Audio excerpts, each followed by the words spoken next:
طيب بسم الله الرحمن الرحيم السلام عليكم ورحمة الله وبركاته إن الحمد لله نحمده ونستعينه ونستغفره ونعوذ بالله من شرور أنفسنا ومن سيئات أعمالنا من يهده الله فلا مضل له ومن يضلل فلا هادي له أشهد أن لا إله إلا الله وحده لا شريك له وأشهد أن محمدا عبده ورسوله يا أيها الذين آمنوا اتقوا الله حق تقاته ولا تموتن إلا وأنتم مسلمون أما بعد فإن أصدق الحديث كتاب الله وخير الهدي هدي محمد صلى الله عليه وسلم وشر الأمور محدثاتها وكل محدثة بدعة وكل بدعة ضلالة وكل ضلالة في النار.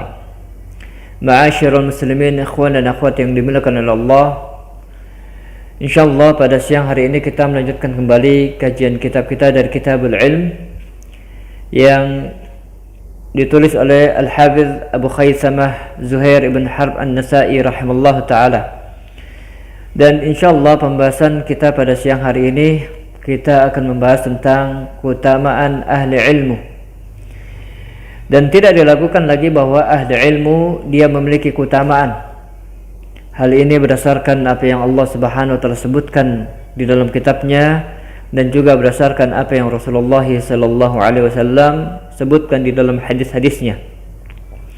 Dan di antara dalil yang menunjukkan tentang keutamaan ahli ilm bahwasanya Allah Subhanahu wa taala menjadikan ahli ilm sebagai saksi atas kalimat tauhidnya. Allah Subhanahu wa taala menjadikan ahli ilmu sebagai saksi atas kalimat tauhidnya. Sebagaimana yang Allah Subhanahu wa taala sebutkan di dalam surah Ali Imran, Allah Subhanahu wa taala berfirman, "Syahidallahu annahu la ilaha illahu wal malaikatu wa ulul ilmi qa'iman bil qist." Kata Allah Subhanahu wa taala bersaksi bahwasanya tidak ada ilah, tidak ada sesembahan yang berhak diibadahi dengan benar kecuali Dia, dan juga para malaikatnya, kemudian para ahli ilmu yang menjadi saksi atas hal tersebut.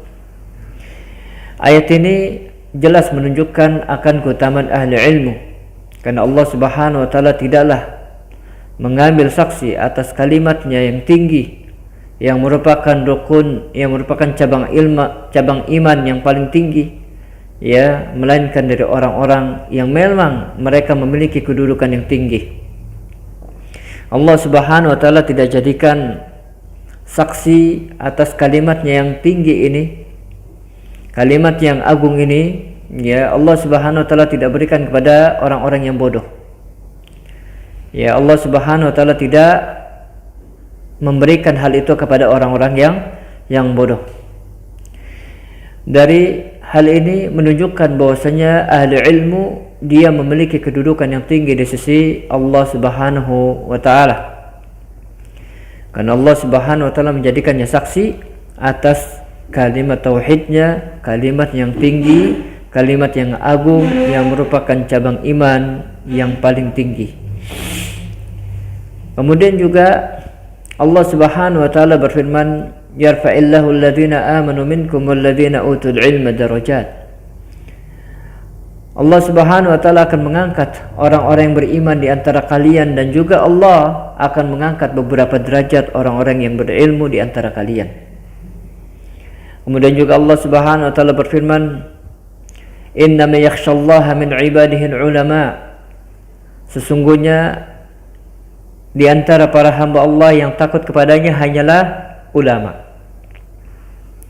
Ya, hanyalah ulama. Kemudian juga Nabi sallallahu alaihi wasallam menyebutkan dalam hadis yang sahih, kata Nabi sallallahu alaihi wasallam, "Innal 'alim la yastaghfiru lahu man fis samawati wa man fil ardi hatta hitana fil ma'." Kata Nabi sallallahu alaihi wasallam, sesungguhnya orang yang berilmu betul-betul akan dimintai ampunannya oleh mereka yang berada di langit dan mereka yang berada di bumi, sampai-sampai ikan-ikan yang ada di lautan pun ikut serta memintakan atau memohonkan ampun kepada ahli ilmu. Dan dalil-dalil yang lain yang menunjukkan akan keutamaan ahli ilmu. Dan Al-Hafidz di dalam kitabnya ini berkali-kali juga menyebutkan tentang keutamaan ahli ilmu. Ya, waktu pembahasan yang lalu juga telah kita bahas tentang keutamaan ahli ilmu, dan pada pembahasan kali ini beliau juga membahas tentang keutamaan ahli ilmu, yaitu untuk mengisyaratkan kepada kita tentang siapakah ahli ilmu itu, kemudian bagaimana kedudukannya dan seberapa pentingnya ilmu itu, ya.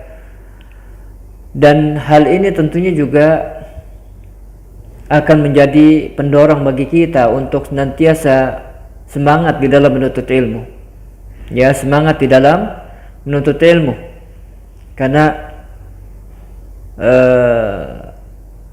orang-orang yang bodoh, ya, tentunya tidak disukai oleh Allah Subhanahu wa taala. Maka dari itu Allah Subhanahu wa taala mewajibkan kepada setiap muslim dan muslimah untuk menuntut ilmu, ya. Dan tentunya tujuan dari menuntut ilmu di sini bukan hanya sekedar menyimpan ilmu, ya, bukan hanya sekedar mengkoleksi ilmu, namun tujuan dari menuntut ilmu adalah amal. Tujuan dari menuntut ilmu adalah amal, ya, karena inilah yang dituntut. Kita masuk ke dalam athar riwayat yang disebutkan oleh Al-Hafidz, yaitu athar yang ke-62. Athar yang ke-62. Qala al-muallif rahimallahu taala, berkata al-muallif, yaitu pengarang, haddatsana Abu Khaisamah, telah menceritakan kepada kami Abu Khaisamah sanad Jarir, telah menceritakan kepada kami Jarir anil A'mash, dari Al-A'mash an Mujahid, dari Mujahid fi qawlihi ta'ala, yaitu tentang firman Allah Subhanahu wa taala ta'ala ati'u Allah wa ati'ur Rasul wa ulil amri minkum, di mana firman Allah Subhanahu wa taala tersebut berbunyi, hendaknya kalian taat kepada Allah dan taatlah kepada Rasul dan ulil amri di antara kalian. Ya, surah An-Nisa ayat ke-59. Qala, yaitu Mujahid berkata, ulil fiqhi wal ilm. Yang dimaksud dengan ulil amri adalah ulil fiqhi wal ilm, yaitu ahli fikih dan ahli ilmu. Ya, ahli fikih dan ahli ilmu. Ya, ini salah satu dari ulil amri, yaitu mereka yang mengurusi urusan kaum muslimin, di antaranya adalah ahli ilmu. Ya, di antaranya adalah ahli ilmu. Abdullah bin Abbas radhiyallahu taala anhuma mengatakan bahwa dimaksud dengan ulil amri itu ada dua. Ya, ulil amri yang mengurusi urusan dunia, dan ulil amri yang mengurusi urusan akhirat. Ya, ulil amri yang mengurusi urusan akhirat, yaitu ahli ilmu. Ya, ahli ilmu. Tidak disebutkannya lafaz ati'u ulil amri, ya, kepada ulil amri, ya, yang berbeda dengan lafaz sebelumnya, di mana Allah Subhanahu wa taala berfirman ati'u Allah wa ati'ur Rasul. Kemudian Allah Subhanahu wa taala tidak menyertakan kalimat ati'u pada kalimat ulil amri untuk mengisyaratkan kepada kita bahwasanya ketaatan kepada mereka ini sifatnya tidaklah mutlak, yaitu ketaatan kepada mereka sifatnya tidak mutlak, ya, ketaatan kepada mereka sifatnya muqayyad, ya, sifatnya muqayyad. Ya, ini apabila keputusan mereka, fatwa mereka tidak bertentangan dengan ketentuan Allah dan Rasulnya, maka wajib bagi kita untuk mentaati mereka. Namun apabila fatwa mereka, ketetapan mereka, hukum yang mereka keluarkan, ya, bertentangan dengan ketetapan Allah dan Rasulnya, maka tidak boleh bagi kita untuk mengikutinya. Ya, tidak boleh bagi kita untuk mengikutinya. Maka dari itu Nabi sallallahu alaihi wasallam mengatakan, innamat ta'a fil ma'ruf. Sesungguhnya yang namanya ketaatan itu pada perkara yang ma'ruf, yaitu pada perkara yang tidak bertentangan dengan syariat Allah Subhanahu wa taala. Jadi ketaatan kepada ahli ilmu, ya, ketaatan kepada ulama tidaklah mutlak. Tidak boleh kita jadikan mereka, ya, lebih tinggi kedudukannya daripada Allah dan Rasulnya. Ya, tidak boleh. Ya, kewajiban bagi kita adalah untuk mendahulukan Allah dan Rasulnya di atas segala sesuatunya, di atas segala-galanya. Ya, barang siapa yang mendahulukan para ulama, yang mendahulukan seseorang, ya, atas Allah dan Rasulnya, maka dia telah menjadikan orang tersebut sebagai orang yang memiliki sifat maksum, ya, yang memiliki sifat maksum, ya, dan tentunya hal ini bertentangan dengan asas akidah Ahlussunnati wal Jamaah, bahwasanya tidak ada yang maksum dari manusia kecuali Rasulullah sallallahu alaihi wasallam. Ya, maka dari itu kaum salaf dari generasi ke generasi sampai pada saat sekarang ini, mereka tidak mengajarkan murid-muridnya untuk bertaklid secara buta kepada mereka. Ya, untuk bertaklid secara buta kepada mereka. Ya, dari yang pertama yaitu pada zaman sahabat. Ya, pada zaman sahabat radhiyallahu ta'ala majma'in, ya, di mana mereka ketika mereka mendapati bahwasanya fatwa yang disampaikan oleh sahabat tertentu yang menyelisihi sunnah Rasulullah sallallahu alaihi wasallam, maka mereka langsung meninggalkan fatwa, ya, sahabat tertentu tersebut. Ya, fatwa sahabat tertentu tersebut, ya, mereka tidak mengambilnya. Ya, mereka tidak terus, ya, mengambilnya dengan alasan bahwasanya sahabat tersebut adalah orang yang begini dan begitu, ya, orang yang rajin beribadah dan seterusnya. Tidak, ya, karena sikap para sahabat radhiyallahu ta'ala majma'in, mereka semua mendahulukan Allah dan Rasulnya.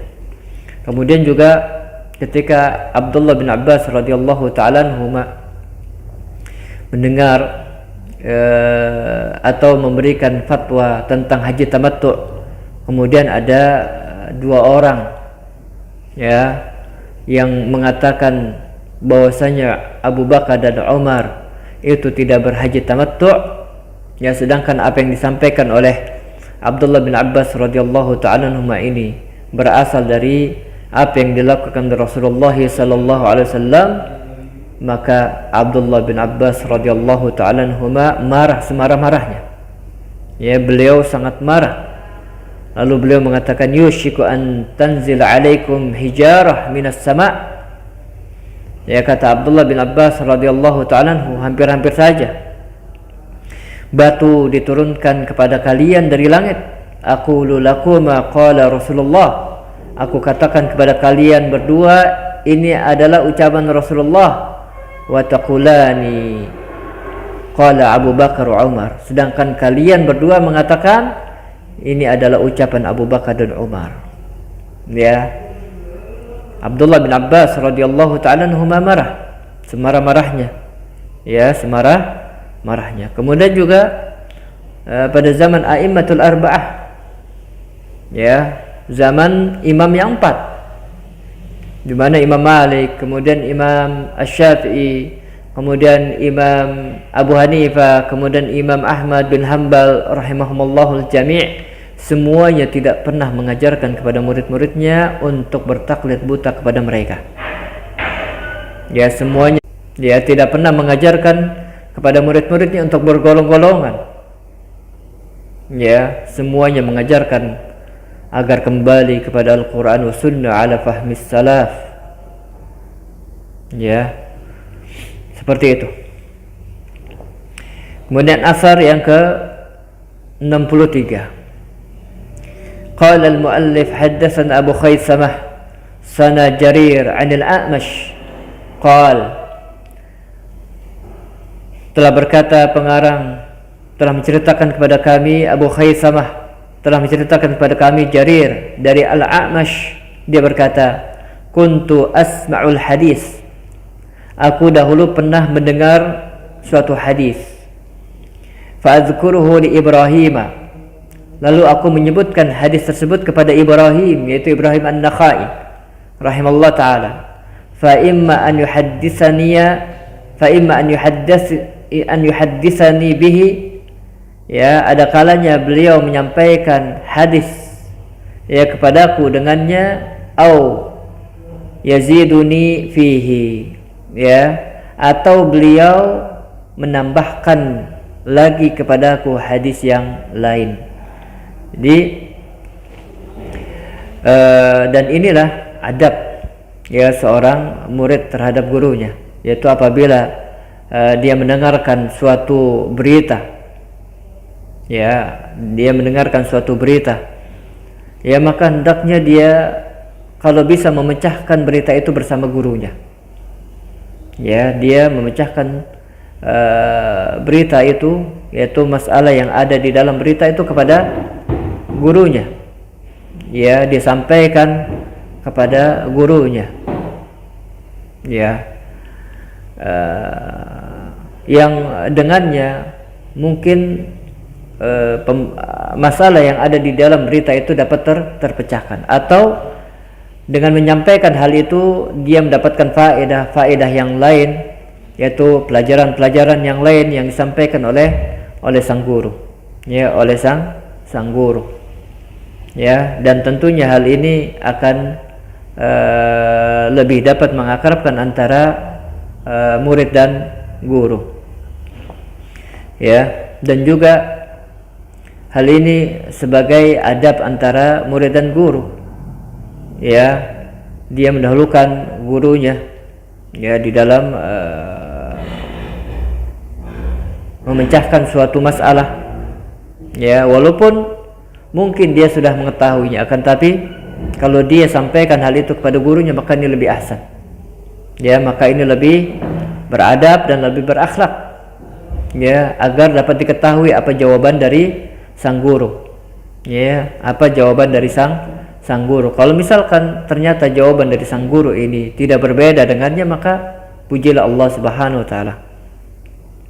Ya, namun kalau misalkan jawaban dari sang guru ini ternyata berbeda, maka hal itu berarti memberikan kepadanya faedah, ya, tambahan faedah bagi dirinya, sehingga dia mendapatkan tambahan ilmu dari gurunya tersebut, ya, bukan malah justru marah terhadap gurunya. Ya, kalau misalkan memang ada berbeda pendapat dengan gurunya, maka hendaknya dia bermunaqasyah, yaitu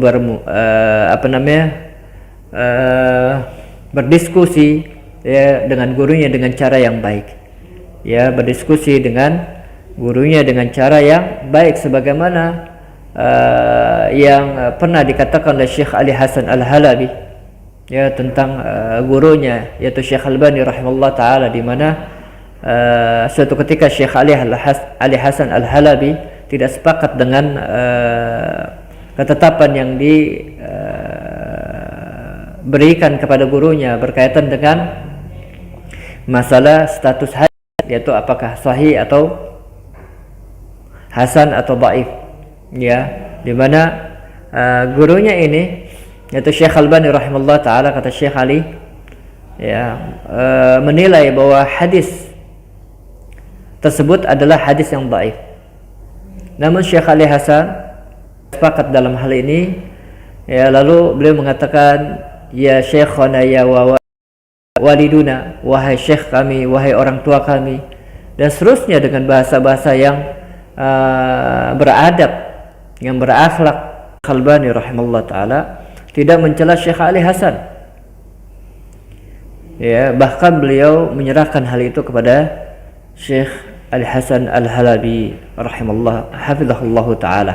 Dan tentunya apa yang disampaikan oleh Syekh Ali ini dengan cara ilmiah, ya, dengan cara ilmiah dan bukan dengan cara perasaan sesuai dengan kaidah hadisiyah yang terkait dengan penetapan penilaian suatu hadis.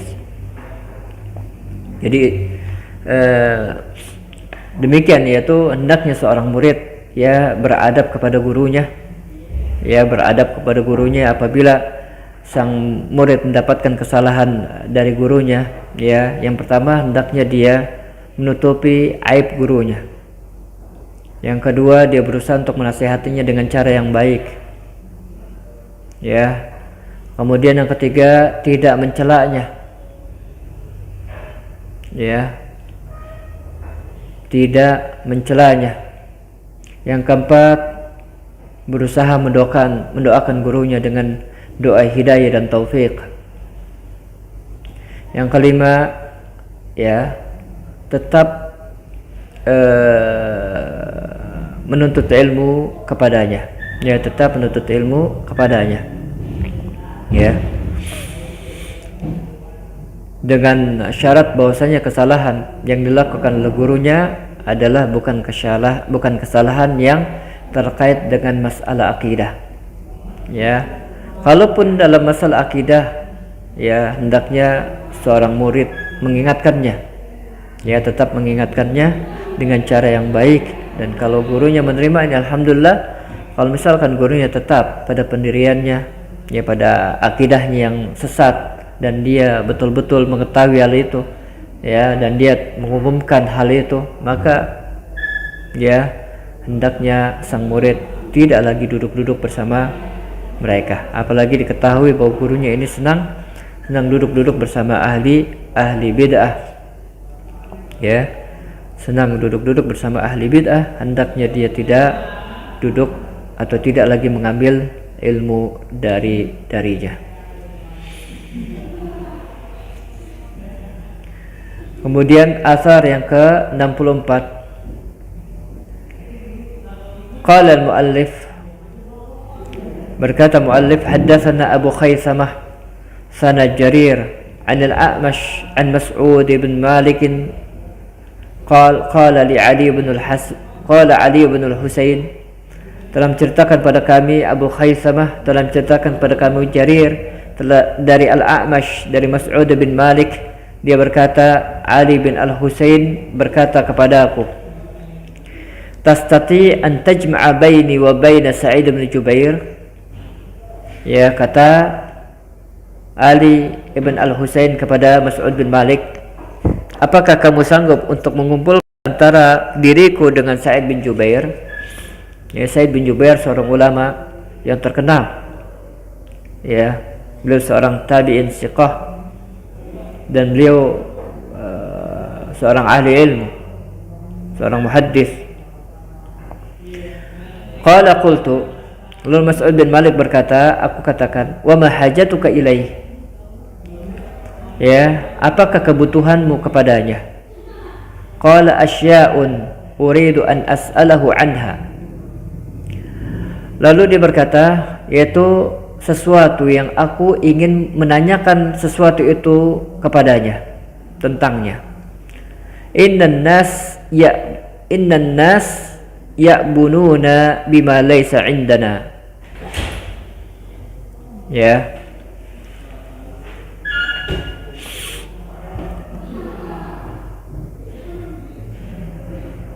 Yaitu sesungguhnya orang-orang telah menuduh kami dengan sesuatu yang tidak ada pada diri kami.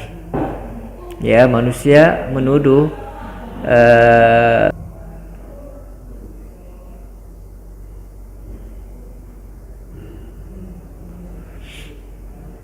menuduh mereka dengan sesuatu yang bukan dari mereka. Ya, Ali bin Al-Husain, ya, ketika beliau ingin mengetahui hukum suatu permasalahan atau ingin mengetahui apa yang mesti dia lakukan, maka Ali bin Al-Husain bertanya kepada ahli ilmu. ya Ali bin Al-Husain bertanya kepada ahli ilmu, dan ini adalah langkah yang memang harus kita lakukan, yaitu apabila kita tidak mengetahui sesuatu yang terkait dengan masalah hukum atau tidak mengetahui pemecahan masalah dalam masalah agama, maka hendaknya kita bertanya kepada ahli ilmu. Hal ini berdasarkan apa yang Allah Subhanahu wa taala firmankan di dalam Al-Qur'an, fas'alu ahla dzikr in kuntum la ta'lamun. Bertanyalah kepada ahli zikr, bertanyalah kepada ahli ilmu jikalau kamu tidak mengetahuinya. Ya, jikalau kamu tidak mengetahuinya. Ya. Dan ini sekali lagi ya, tentunya hal ini terkait dengan keutamaan ahli ilmu, karena mereka Allah Subhanahu wa taala jadikan sebagai rujukan bagi manusia. Ya, rujukan bagi manusia. Allah taala alam. Mungkin sampai sini kajian kita.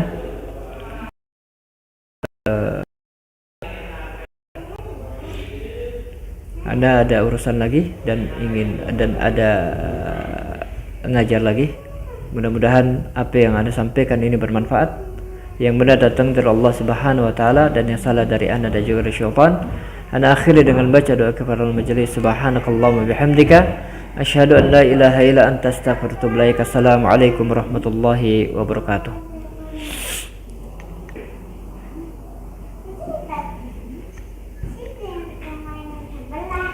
Udah masuk ya.